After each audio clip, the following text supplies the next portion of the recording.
Food and Beverage Magazine Live, bringing food and beverage to life. With your hosts, James Beard Award winner Jennifer English and Food and Beverage Magazine publisher Michael Politz. Featuring leaders in the hospitality, branded food and beverage, and CPG industries, many of whom are Jennifer and Michael's friends in the business. For an informal and informative conversation where friends in the business share the latest intel, ideas, and best practices. Live, juicy inside scoop from the tastemakers, newsmakers, bread bakers, drink shakers, spoon lickers, clam diggers, farms, foodies, and friends of the food and beverage magazine world. Here are your hosts, Jennifer English and Michael Politz. Whether you are thinking about becoming a restaurateur or you are already in the business, Michael Politz has written a must-read, the Food and Beverage Magazine's Guide to Restaurant Success. Pick up your copy today at Barnes & Noble, Amazon, Books A Million, or wherever fine books are sold. Hello, everybody, and welcome. This is Food and Beverage Magazine Live. I'm Jennifer English, your editor-at-large. With our 14 million readers each and every month, we are excited to bring you people who are doing amazing things in the vanguard of the food and beverage industry. We are all aware that the COVID had a big impact on our world and 100,000 restaurants closed, but that doesn't mean that there aren't exciting, dynamic things happening everywhere. And the reason we do these shows is because we want everybody that's in our business to stay in our business. And to understand how to stay in our business, you have to understand how our business is changing. Our business is growing, and there are people doing dynamic, exciting things, like our guest today. Now, Brittany Woyma is somebody who has created a company called Where to Buy. And it is a store locator solution that is incredible. I have been fixated and my wheels are turning. And if you can get my wheels to turn, then you've really got something, because it makes me realize how dynamic this is for our entire industry, for consumers and grocers, companies, CPG brands alike. It is such an honor and a thrill to have you on the show. I've got a million questions. We've got 30 minutes. I want to get right into it. Brittany, how are you? Thanks for coming. I'm doing great. Thank you so much for having me. It's just as exciting for me to be here. I have to tell you, I love the idea. Everybody that knows me knows that I love a really smart idea. And this is one of the smartest ideas I've seen in a long time. Can you talk a little bit about the inspiration that you had behind Where to Buy and how it came to be? Yeah, absolutely. So my co-founder and I, Brian Hack, he's my co-founder. He was supposed to be here today, but he's a little under the weather. Oh no. Sending it to healing. Yeah, yeah. Yeah, so we have a background actually working with CPG brands, but on the advertising side. Oh, So for me, this was a little bit of a leap, but the way that we got here is we were actually talking to a company called Data Assembly who powers our data behind Where to Buy. And we were talking to them because we were looking at how we can figure out like pricing for some of our products and our clients that we were working with. But as this was unfolding, we started to realize, like, hold on, you guys have data of where every single product is available on shelf, in which grocer, like down to the address level.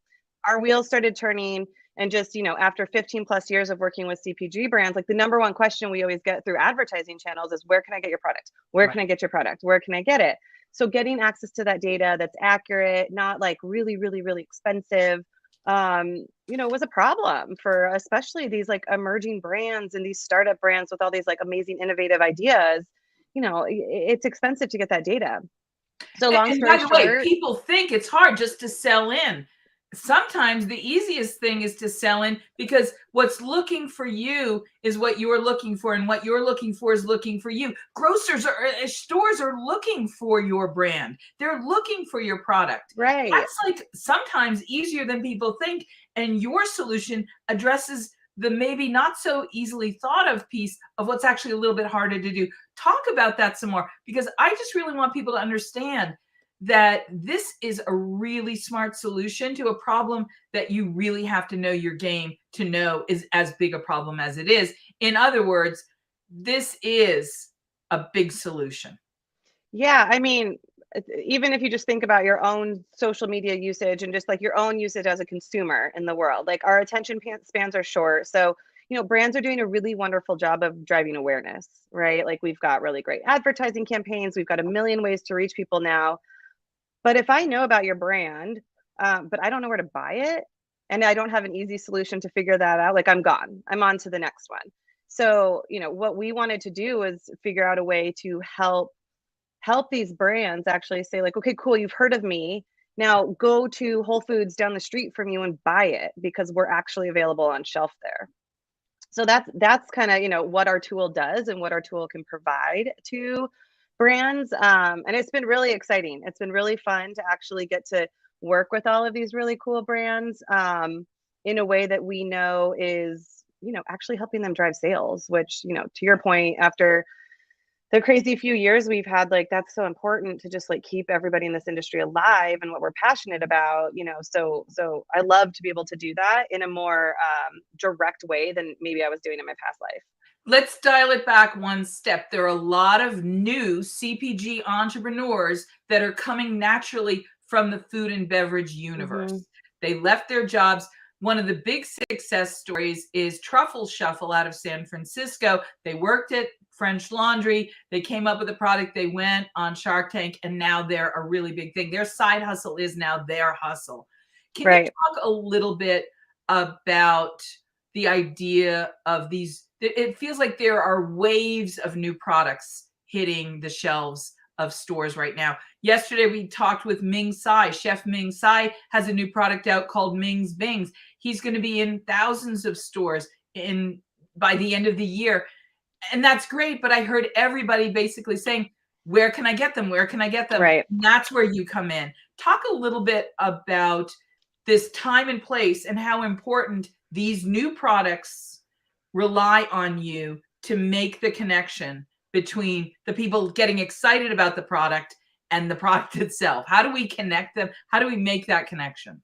Yeah, that's actually, it's funny you're bringing this up because I was just talking to someone about it and they were kind of like, well, who are your actual target consumers? And, it's exactly the brands you're talking about is our sweet spot. It's these emerging brands, small to mid-sized brands that like everyone knows where to find Oreo. Like I don't have to go to a store locator to find Oreo. But if I want to find this, truffle shuffle, which I've heard so much about and it's growing and it was featured on Shark Tank, right, the first place I'm going to go as a consumer is to your website. Like I'm going to Google it. And so our tool will allow you to allow those consumers to then find it in store. And that's where it's like we become that missing or that connector between driving awareness and actually driving purchase. And that's really what we like to do. So how we help those brands is, we help set up this whole place on their website where they can drive people that literally says where to buy. You enter in your zip code and all of the locations that you're featured in store come up. And we are pulling that data based off of what retailers are already telling you is on store. We're just kind of pulling it all together in one central location in the place that most consumers are going to go, which is your website or your social media channels. I want to talk a little bit about your company. Mm-hmm. You now have all this great data, which makes you incredibly valuable on both sides of the equation. You become really valuable to the brands and to the consumers and to the groceries. So there's actually a triangle of parties that can really implement and utilize your information. Talk a little bit about why and how that information is so valuable to each of those entities in this equation.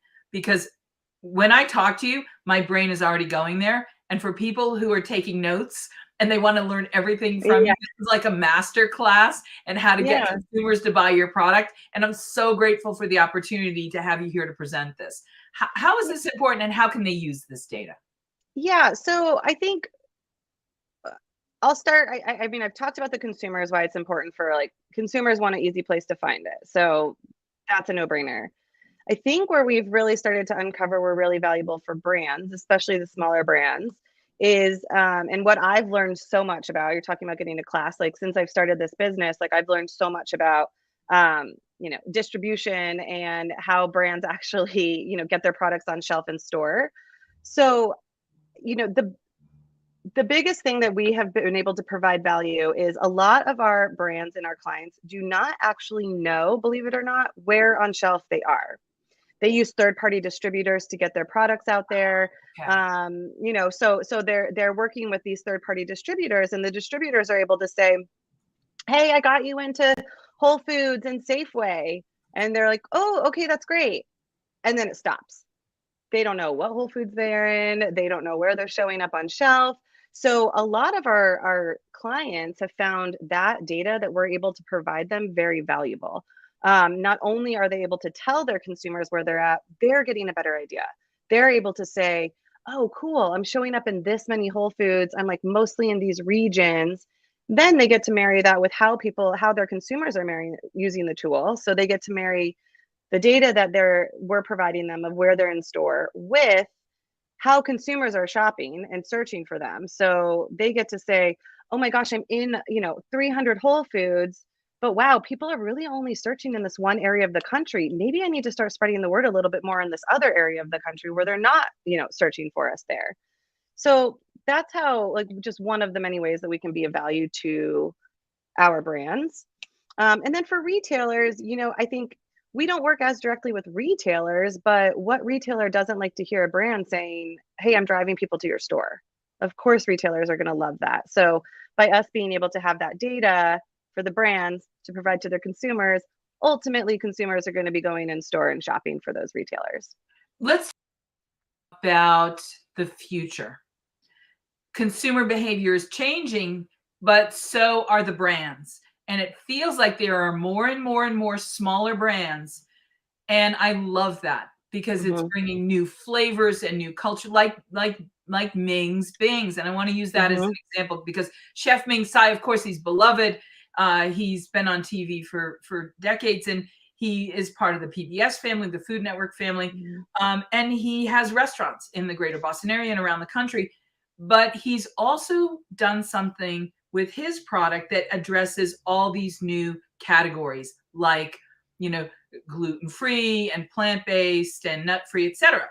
There are new categories emerging that chefs and new brands are responding to. So we're all learning the newness of what we're calling Food 3.0. You're going to be pivotally important to this. How are you addressing the next in what comes for all of us as this changes, as we maybe eat a little less meat, or maybe eat a little more plant-based, or we're having dietary restrictions, or we're having a search for new and exciting flavors from, harissa paste or I mean, I'll use sriracha as an example. Nobody knew what it was 20 years ago, but now it's one of the most common condiments. So how do people change how this is changing, and how is it changing what comes next for Where to Buy? Yeah, it's it's interesting that you actually brought up like the gluten-free and all of these different food trends that are coming, because I think two things. One, as you mentioned and you're seeing, I think the new food trends coming around are wonderful, and they're opening up more people than ever to trying different ways of eating and different types of food and styles of food. So first of all, as someone who loves food, I think that's wonderful that stuff's more readily available. But secondarily, we've really been talking about how we can use our product to help with more of those category-based topics, I guess, that you mentioned. So not to give too much away, but imagine a point in the future where we can actually reverse engine the way people are searching for food. So instead of saying, let me go find Ming's Bings, they say, I really need to find sauces that are gluten-free. So we're able to provide a place that tells them where every single gluten-free sauce is available, and then you get to filter down through brand. So we're actually already starting to plan and think about ways that we can offer those types of tools, to shift with the growing places. Where can I find meatless burgers? Maybe they don't know the brands, but we have a locator that can help them just search meatless products. So we're starting to think that way, and I think that's how we're going to hopefully continue to evolve with the category.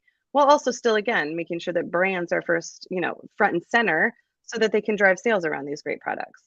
And of course, by doing that, the next thing I'm imagining is you got this new product section where you're always helping us find new products, even if I didn't catch it in a magazine or catch it on the Today Show or on Food Network. I mean, the collaborative nature of how all of us that love food and love, because there's nothing better than discovering something new and saying, oh my gosh, you need to try this. I found something delicious and I want to turn you on to it. And that's one of the things you really help people do. Yeah. And you just shook something else loose for me that we've been working on as well of, taking people, like you said, like we're all learning about these new products, whether it's through, we're seeing a social media ad or someone's recommending it to us from a friend, but we are also able to help brands get that location information out there through ads. So if I'm on social and it's not just like, check out Bing's Mings, I just said that backwards. It's Ming's Bing. And just I want to clarify this because there is a traditional dim sum item called a Bing, and it's about the shape of a hockey puck.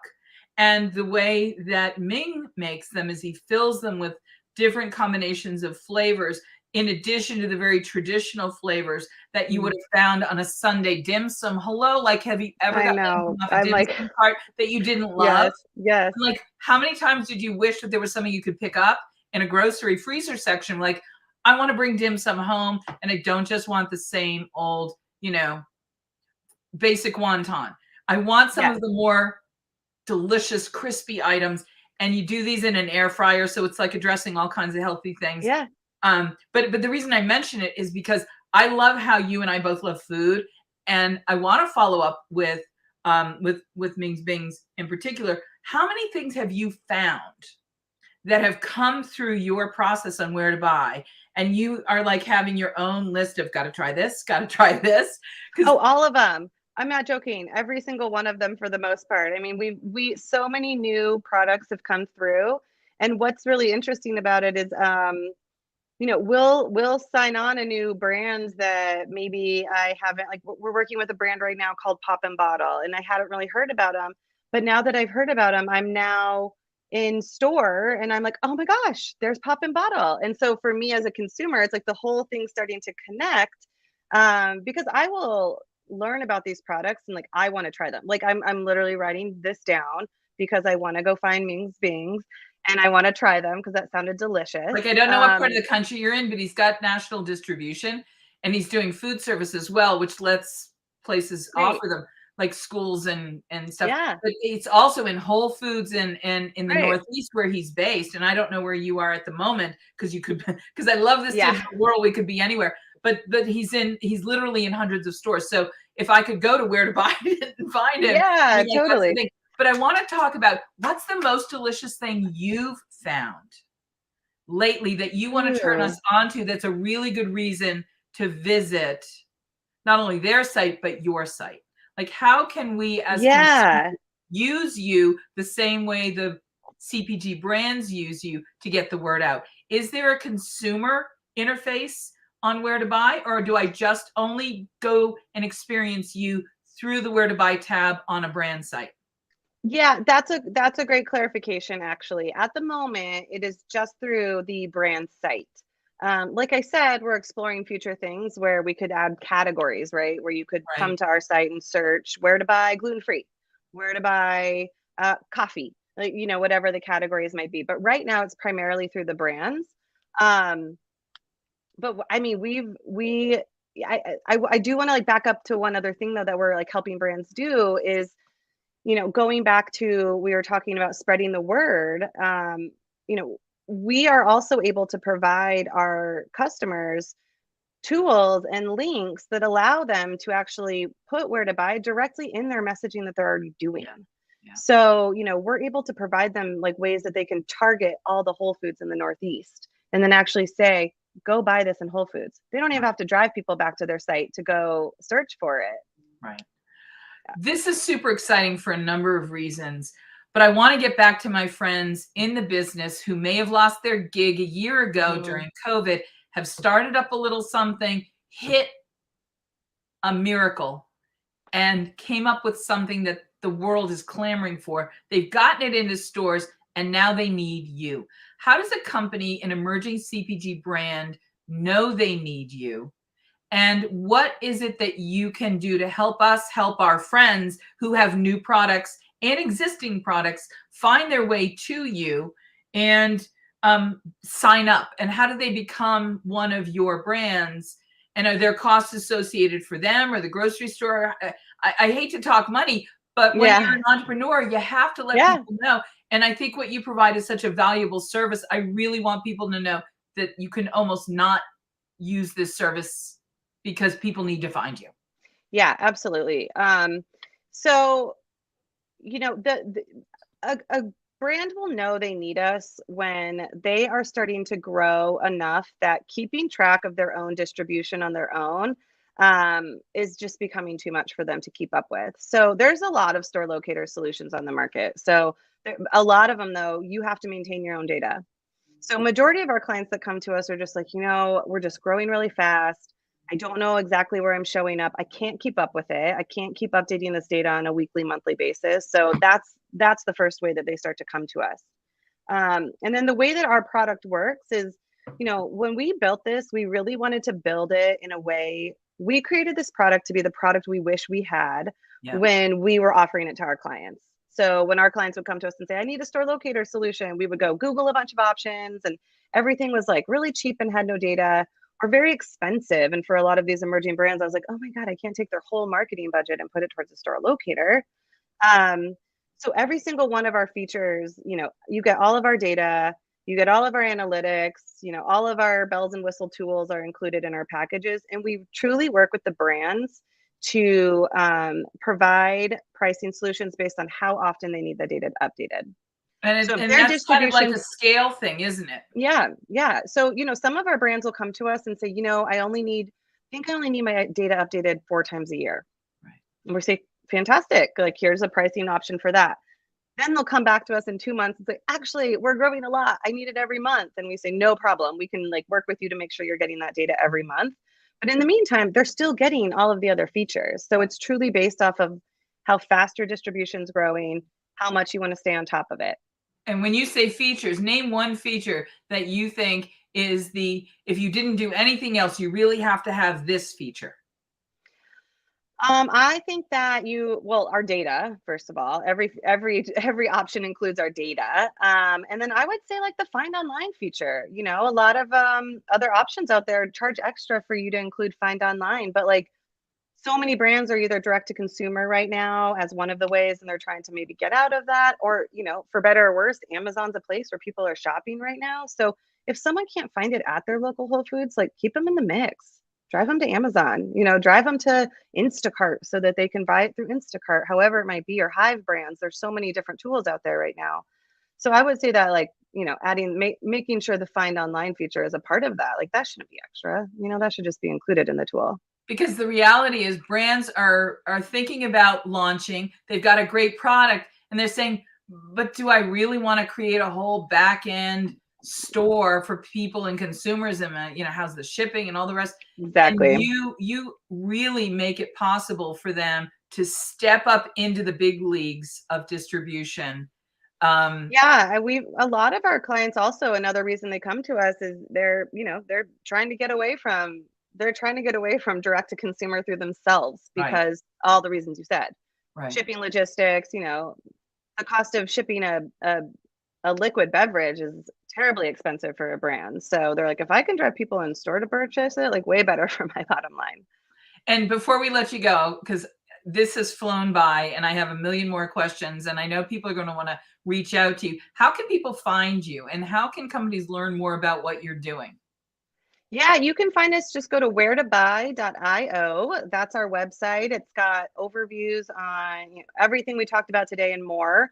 You really easily sign up for a demo. I love doing demos. My team loves doing them. I love just like meeting these entrepreneurs and, you know, chefs and honestly like artists in their own way. I love meeting them. So sign up for a demo. We can even just chat. But yeah, wheretobuy.io is the best place to find us. This is fantastic. I've had so much fun chatting with you. I'd love to go grocery shopping with you. Like, it would be Same. so much fun. And then we'd just go taste. I And would we love have it. And now I'm in Portland, Oregon. You were asking where I am. So I'm based out of Portland, Oregon right now. And I'm literally already in my mind, I'm like, I think I'm going to see if XLB is open so I can go get some dim sum. right? Like, Yeah.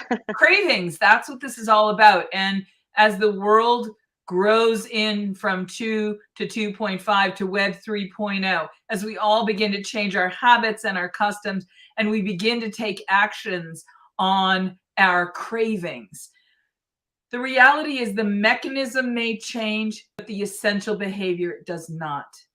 I'm hungry. I want something to eat. I want what you make. Let's make that happen.